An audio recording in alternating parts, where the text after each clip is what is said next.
सिंध हुकूमत ने अजीम सूफी बुजुर्ग हजरत शाह अब्दुल लतीफ बेटा के 1466 उर्स मुबारक के मौके पर आम ततील का ऐलान कर दिया।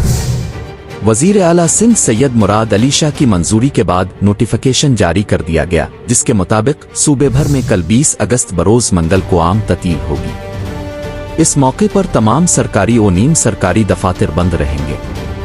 दूसरी जानिब chief justice Sindh high court ने शाह अब्दुल लतीफ बेटा के उर्स मुबारक के मौके पर कल अदालतों में ततील का हुक्म जारी किया है। Chief justice Sindh high court Shafi Mohammad Siddiqui ने कल की ततील का नोटिफिकेशन भी जारी कर दिया है। नोटिफिकेशन के मुताबिक कल Sindh high court Karachi principal bench और सर्किट बेंचेस बंद रहेंगी। हैदराबाद, लाड़काना, सक्खर और मीरपुर खास बेंचेस भी बंद रहेंगी।